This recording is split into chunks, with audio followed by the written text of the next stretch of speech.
Hello everyone and welcome to Lost in the Reel.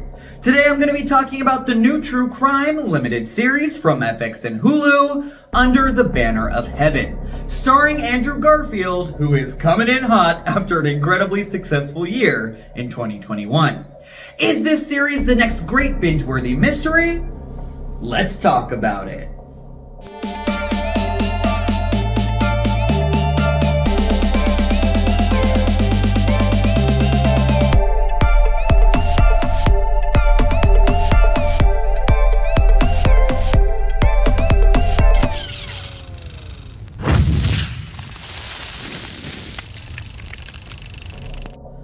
Under the Banner of Heaven is written and created by Dustin Lance Black, based upon the novel by Jon Krakauer.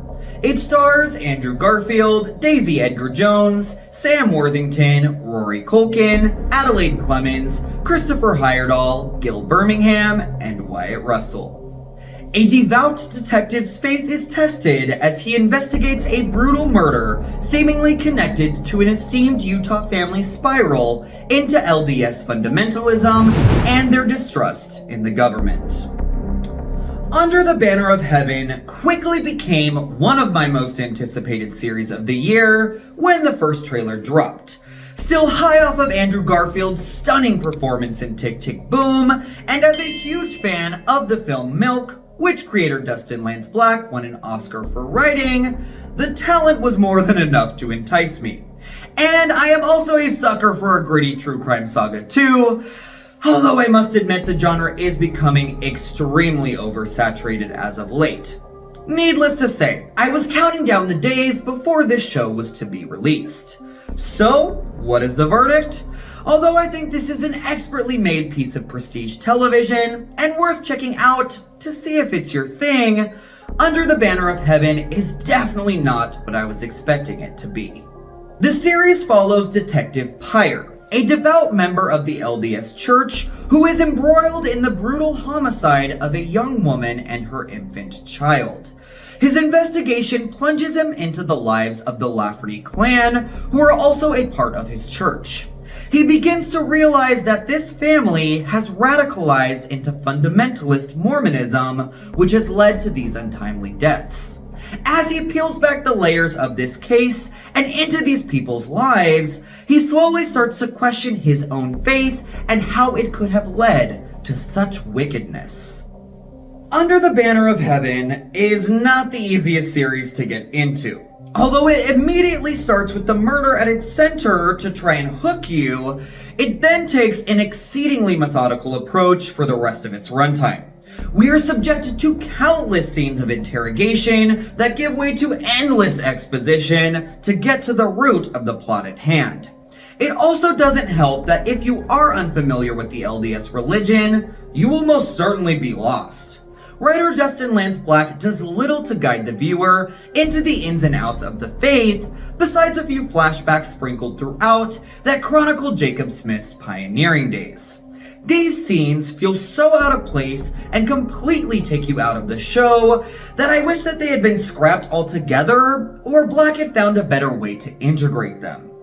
By episode 3, I was wondering what exactly I was watching, as the murder and investigation had taken a back seat to what seemingly was a meandering saga of one fucked up extended family.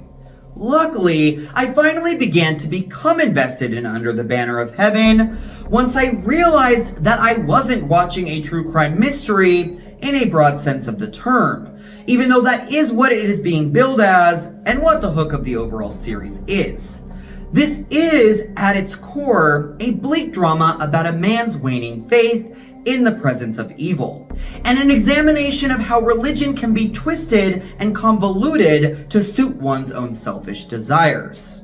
Unfortunately, this realization had settled in nearly too late, as I had all but lost complete interest in the show with its glacial pace and glum proceedings.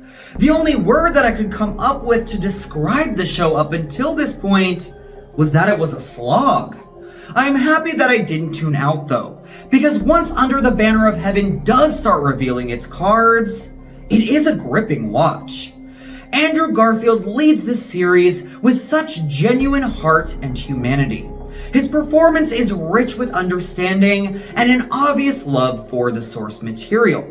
Moments in which he is completely silent and the camera hangs on his gaze as he comes to realizations about his life are spellbinding. This role is a perfect companion piece to his work in Martin Scorsese's Silence, where he also played a man of religion who is forced to come head to head with the dark truths of his faith. When it comes to Garfield, he truly has become one of my favorite performers working today, and I eagerly anticipate any project he is a part of in the future. The rest of the ensemble cast is also superb, with the real highlight being Wyatt Russell, who has the most juicy role to play here. His character Dan's descent from being a lauded family man into a villainous and tyrannical zealot is fascinating to watch. His scenes are really what supply the show with most of its intensity and impact. Daisy Edgar Jones, who just burst out onto the scene in Hulu's recent hit Fresh, Adelaide Clemens, and Chloe Peary are all fantastic as the wives of these lost and tormented men. The series does a great job of highlighting the atrocious gender norms that have plagued the Mormon Church, and each one of these women play a different facet of how these norms could and have affected the women of this faith. That leads me to wonder just how Under the Banner of Heaven will be received by members of the LDS congregation. I see this being highly controversial, as the original novel was as well, though I do appreciate the series never taking a condemning approach, but rather an insightfully observant one. As I delved further into the show, I couldn't help but wish that Dustin Lance Black had adapted the source material into a feature film rather than into 7 very long episodes.